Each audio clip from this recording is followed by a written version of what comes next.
Super Supportive by Sleyca. Chapter 187. About Pythons. Engaging with the unexpected was different that day. They'd made the shift from talking about superhero case studies to discussing personal experiences during the disaster. Most people were more serious than usual, and there was a reduction in the amount of arguing as everyone took time to listen to specific stories. It was an appropriate change, but not without its downsides. While there were fewer arguments, the ones that started up were more likely to result in lasting hard feelings than the normal discussion topics. A few students seemed genuinely tense talking to each other, and Instructor Marion was being more proactive about directing conversations than usual. And there was another change that Alden, who was partially distracted by imagining Bo on his way to look for the lost kid, didn't notice until halfway through class. At that point, Maria, the adjuster girl with the summoning spells, was saying she felt that the class's focus on responding well to unexpected events was useful, but that they'd missed out on having conversations about how to handle the aftermath of those events. We've been talking about dealing with problems that appear suddenly, but we haven't talked about how you can be stuck with days and days of more unexpected things because the first problem brute kicked you so hard you still haven't come down. Getting woken up by sirens and sitting in a classroom in the MPE building, realizing that the news was talking about my neighborhood being underwater, that sucked. But I still think everything after it combined has been harder for me than that night. This morning, my mom called to ask me how I'd feel about her moving to an avowed zone instead of getting a new place here on an Isidora. It's not a bad thing, is it? I'm 18. I don't need her to live here. But it's something she's only thinking of because of recent events, and it's really unexpected. And it's the 10th confusing thing I've had to deal with over the past few days. They're not catastrophes, but they just keep coming. I'm starting to wish I could hibernate for a year. I'd wake up and find out about all the unexpected stuff at the same time instead of getting hit with a little more every day. Alden raised his hand. He was going to agree with her that talking about this kind of thing was a good idea. The class had been lacking on that front, and he felt like people tended to underestimate the way trouble could breed more trouble. As soon as his hand lifted into the air, a dozen seats creaked in unison as people turned to stare at him. The few who hadn't noticed he had something to say joined the stare as the second Instructor Marion called on him. He'd already started speaking before he realized why the atmosphere felt strange. Normally, a lot of people looked at you when you were called on, but not the entire class. Even the girl who was constantly typing on her tablet looked like she was hanging on his every word. Kind of intimidating. Maybe Instructor Marion gave them a lecture on paying attention to each other while I was gone Monday? He stumbled for a second over what he was saying, then kept on with it. Sometimes people say, what doesn't kill you makes you stronger. I want to ask them if they really believe that or if they're just saying it because it sounds encouraging on the surface. It's possible for handling a difficult situation to make you stronger, but we don't have to pretend like it's a guarantee. A lot of the stuff that doesn't kill you wears you down instead. Everyone else who started the same place as you before the trouble happens runs ahead of you in so many ways while you're trying to put yourself back together. Maybe you do put yourself back together and you catch up. Maybe you even pass them, but that can take you years. And you miss out on being stable and happy for those years, never mind being stronger. He was done speaking, but they were all still staring at him. That's all I had to say. That's really deep. The speaker was 3-Minute Man. Alden was still neglecting to learn his name because the guy never referred to him as anything but the B rank or the Rabbit. He waited, expecting a follow-up remark about how it was really deep for a weakling who couldn't defeat all the world's villains single-handedly, but the dude was just nodding like he thought Alden was deep. Thanks, Alden said finally. Maria brought up the point first. I was just adding on. No, you said it better, said Maria. Several of them were smiling and agreeing. That was a nice interaction, Alden thought, as Instructor Marion started talking about how Part 2 of this class next quarter would address problems like this. It seems like a weird way for the disaster to have changed them all, but I don't mind it. After that, he started paying more attention to how focused everyone was when someone else was speaking. A couple of kids were more popular. It was possible to pick them out, even though Alden didn't know these people outside of this class. They got more eyes and more smiles whenever they said something. Nobody else was getting the super hard group stare, though. It's only me, he thought, after Instructor Marion asked him if he was ready to share any of his experiences from that night and everyone tried to stab him with their eyeballs again. He talked about being on the bridge, and how interesting it was to look back on it and think about the different ways all the people there had responded to trouble. Most students had been on campus when everything went down, so the class being genuinely curious about the situation on the span made sense. They were behaving this way already, though, and a few of them seemed really happy to see me when I walked into the room. "Hi, Alden. Glad to have you back. Where have you been? We missed you so much." They're usually in a good mood when class starts, but not like that. Figuring out what it might be responsible for his new aura of friendability and deepness took just a second more once he'd had that thought. Thanksgiving, Asherdy, the commendation. Or mostly the commendation. I don't think they've decided I was deep just because Winston announced I was going to be Asherdy's professional octagon waxer. He spent the rest of the period trying to decide how uncomfortable he was with this new dynamic and how long it would last. It's so much better than it could be, he thought as he packed away his laptop at the end of class. And the glow is bound to fade since I'm not committing acts of bravery in the absence of obligation every morning before breakfast. Plus, I'm doing well in gym for a B rank, so if they get their hands on footage of me, maybe most of them will think like Hao Yu and Lexi. Maybe I was worried about nothing after all. Class was over, and nobody had run over to demand answers from him or challenge him to a duel to prove he deserved a star beside his name. Feels good. Now, I could go to our tone and conversation next. Kelly seems like a much cooler instructor. It would be fun, but since it's optional and Loot's not there, and I'm very aware of how much extra time I don't have right now to take care of all my business, Hey, Andre! 3-Minute Man called from across the room as he lifted his backpack onto his shoulder. You bees are lucky you got a good one this cycle. After that stunt the rest of you pulled, people were saying they should finally clip you all out of the program. He made a scissor motion with his fingers and pointed at Alden. Your man there might have saved you. So he's still a dick. The instructor had left the room less than a minute ago, and apparently that was the signal for 3-Minute to get a dig in. Andre had just picked up his cudgel. He looked like he wanted to put it down again on top of the other boy's head. Not every B rank left school that night. Not even half of us. And there were A's. And an S. Yeah, but the S could get out on her own. The rest of you... I was in the gym. So you say. Principal Saleh spoke to me there. Alden still didn't even know which B's, other than BB, Francis, and Ella Clara, had been involved. And getting into it with this particular person seemed like a direct route to a stupid fight. Maybe I should use my temporary social power for good? He tried to think of what a deep person would say. He wasn't really feeling it, though. You guys, this is a time for us to have each other's backs as Anesidorans, avowed human beings, Selena North students. That was like the weakest of the options. To make matters worse, Andre and 3-Minute both looked like they were waiting for him to say more, even though that had been the whole speech. So let's do our best to get along and show everyone that this school is full of mature people who know not to cause a ruckus. Did I just say ruckus? Do people actually say that in real life? Maybe they'll think it's an American thing. During a time of trouble. He had no idea why he sounded so much dumber when he'd been trying to sound wiser than usual. Maybe wisdom couldn't be forced. 3-Minute nodded. You're right, Alden. That's deep. Really? He's going to be like that no matter what I say? Alden's mouth opened. In the end, he decided it was better not to let more words fall out of it, and he left wondering if other people were going to be this strange. Skipping our tone and conversation 4 gave Alden almost 3 hours before his next class. He could think of a dozen activities to cram into that amount of time. Normally, he might have had trouble prioritizing, but the mood he was in after reading the emails from Chicago was one that made setting aside some things easier. He would not be aiming himself at his old home, even though it seemed like he had a chance to do so. If he found his way back there in the future, it wouldn't be because he'd fought for it now.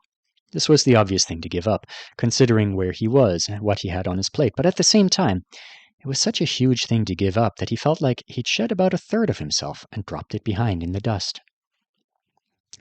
The lighter, rawer person who walked onward wasn't interested in worrying about the science lecture he'd failed to watch this morning. He jogged back to the dorms and waved at Hao Yu, who was at his desk watching a recorded lecture on a tablet. Said Hao Yu after muting the volume on his teacher. Alden snorted. Moo to you too. You all right? You got the message from Lexi about the commendation news spreading? I am, and I did. Thanks for asking. I've only had one class since I got back, and the people in it don't really know me, but it wasn't weird in a bad way. Our class is mostly excited. You weren't there, so everybody has been asking the rest of us about you. I'm sure they'll also be weird in MPE today, but not in a bad way, except for the obvious people. Is Maddie one of the obvious people? Alden asked. He was so perky the last time I passed him in the hall, and he said I should come over and hang out. Maybe it's because he beat you in duels. He had bunny phobia, and that cured it. Curious if it will come back if you beat him. I don't know how to feel about that. I want you to test my theory, Hao was spinning himself in his chair. What if you can turn nice Maddie on and off like a light switch just by dueling him? The ultimate superpower, Alden said. If it works, we'll have to give it a skill name. He left Hao working there and went to change into exercise clothes. One quick, magic-enhanced run later, he was entering North of North. He walked past signs advertising boxing classes and something called a hazelnut energy nugget, and headed for the woman in the green pants we recognized as an employee and knower of useful things. As soon as he started explaining what kinds of equipment and services he was hoping to find, she told him that Bobby was in, and the trainer didn't currently have anyone else on her schedule. Lucky, he thought, pondering the flavor of the energy nugget sample he'd been given as he headed toward her office. The door was already open when he arrived, and she waved him in. Her short gray hair was gelled up in an almost mohawk. It wasn't her normal style, but before Alden could comment on it, he was distracted by the wads of tissue sticking out of her nose. Are you okay? Someone didn't listen to my instructions about how to use the landslide feature on the climbing wall. They are no longer my client, so things are looking up. She grinned up at him. What have you got going on today? No class right now? I'm free. There are a couple of new training goals I have. I'm sure the gym has options that will help me practice, but I wanted to talk about what they were. Hopefully I can get a good session in before I have to leave today. Exciting! Bobby pulled out the tissues of her nose and tossed it with unerring precision at a wastebasket beneath a Super Olympics poster. I'd love to help you figure it out. What are the goals? Alden did not know how this was going to sound, so he hesitated for a second. I would prefer the goals themselves not be public. Bobby crossed her heart. I promise to forget them as soon as I've made you a training plan. I appreciate that. I need to practice lifting a heavy vehicle with my skill, and I think reaction speed training definitely, and a couple more things that would help me kill a specific kind of demon. Bobby blinked. I'm not really going to kill a demon, Alden said. It's an exercise for my mental health. What is the demon like? She asked slowly. Alden considered giving her an entire breakdown of a Bokub of Demon's hypothetical abilities, then he realized how long that would take. To start with, I just need to be able to consistently get my shield in front of a big, quick, dangerous thing that can behave in unpredictable ways. How big? About the size of a rhinoceros. She looked like she was thinking about it. You sure about this? Yes, said Alden. Very sure. All right.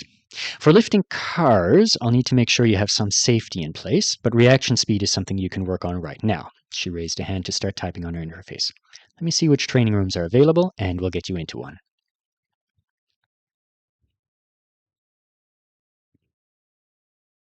Well, this hasn't been a standard morning, I'll give it that. Bolu Pescu was walking down a road that was so low on traffic Alden hadn't seen a single car since he turned the call from audio to video about 3 minutes ago. Behind his friend, he could see a rusted water tower rising above a warehouse. You're sure I'm not distracting you? You've spent most of the past hour grunting, cursing, and panting, Bo replied. It wasn't the most melodic soundtrack I've ever listened to, but it didn't require a lot of engagement on my part either. Alden sat in a molded plastic chair in his own private training room, having a brief break and a drink of water. Soon, he would figure out exactly what tools he'd be using in the dream, and he'd bring the closest equivalent he could find here with him.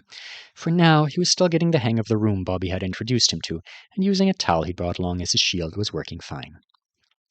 When he stood in the center of the room, a holographic humanoid figure, because whoever had made this place didn't anticipate Avowed wanting to be attacked by an alien herd creature, ran at him. He'd get his shield in front of it, and it would try to slip around it. There was no feeling of impact. This definitely wasn't the Magifizz gym. But it was good for practicing what Alden had wanted to today. Getting a wall of magic in between his body and something dangerous was basic. He didn't have to save it for MPE. The room provided a constant readout of his successes and failures. When he was on a good shielding streak, the hologram attacks sped up. When he was failing, they slowed down. Bobby was going to ask someone about getting a more Bokubov-like attacker for him next time. Bo adjusted his scarf, then shoved his hands back into the pockets of his jacket. Alden watched him turn off the street toward a brick building. The tracks ran beside it, and an old steam engine rested there. That is not the kind of train you see every day. It's a rail museum, according to a sign over there. I don't know why the kid would have come this far, especially not when it's freezing. But I look like a suspicious character wandering around too close to the other searchers. Nobody from this town knows me, and this is the kind of place where I bet they care about that. What are you going to do if you succeed in your mission? Alden asked, suddenly realizing there was a problem with that. You can't take him back home without everyone wanting to know who you are. If I find him, I'll tell him pythons eat little kids who scare their parents as bad as his are scared, and I'll point him toward his street. Alden shook his head. Your persona needs some work. Your persona is doomed forever if you sing songs with Sharon, Bo said. I hear her popularity is on the rise. Bo shivered. Go back to your workouts. Nothing exciting is going on here, and I'm a little... He tilted his head. Alden leaned forward in his seat. What is it? Shh. Alden shut his mouth. Plans to return to his practice evaporated as he watched Bo's frown deepen. He watched as Bo turned toward the steam engine, walked past it, and hopped a fence to head toward a line of orange railcars on another track. The kid he was looking for was only 6. It was frigid. He'd been gone from home for hours. What are the chances he made it miles away on his own? What if he's been kidnapped or he's freezing to death? What if something really horrible has happened and Bo's about to have to deal with it? Be careful, Alden whispered. Bo was walking more purposefully now, and moments later he was standing behind a caboose, looking down on a scene that left both him and Alden temporarily speechless. Alden recovered his voice first, but he had a hard time getting words out around his laughter. Don't be mad at him! Look how much work he's put into it! The child and Bo were still staring at each other. The boy had brown eyes. Not much more of his face was visible since he was bundled up in what looked to be half of the winter wear in his family's house, and he was trying to cook a can of English peas on top of a mound of disposable hand warmers, the whole unopened can, label and all. Are you David? said Bo, which Alden found extra funny because how many 6-year-old runaways could there be in one town? David nodded. He didn't even start a real fire, Alden said. He just wanted to go camping or escape on a train, one or the other. Let him off easy. Bo sighed and bent down. You need to go home. Your mom and dad are very worried about you. He was talking in a kind, soft voice. I'll walk with you to your street, and then you just go straight down the sidewalk until you see someone. David grabbed his peas and held them protectively to his stomach. I can't talk to you, he said in a severe tone. You're a stranger. Listen, said Bo. Let me tell you about pythons.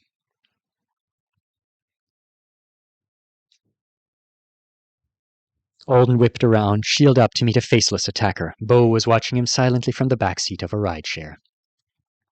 It wasn't a fair trade as far as entertainment value went. Watching Bo persuade a stubborn outdoorsman to take his peas, his 24 hand warmers, and himself back to the house they all belonged in went beyond mere amusement into realms of treasured memory. Alden was just a guy learning to respond a little more quickly to incoming threats. The hologram jumped and he lifted the shield. It dove and he lowered it. Having it get faster and faster when he was successful at blocking was good feedback, and it helped him fall into the activity better. When his time ran out, he stood breathing hard and raised his eyebrows at Bo. Good job. You taught that imaginary guy to fear the power of a rabbit with a towel. And you taught a child that pythons migrate to Illinois in the winter. Now you see why some of us aren't meant to be heroes. No, said Alden. You did good. Bo rolled his eyes. You did good, asshole, Alden said firmly. Just wish you were here on Inesidora so that I could tell you that in person. I really wish that. So damn much.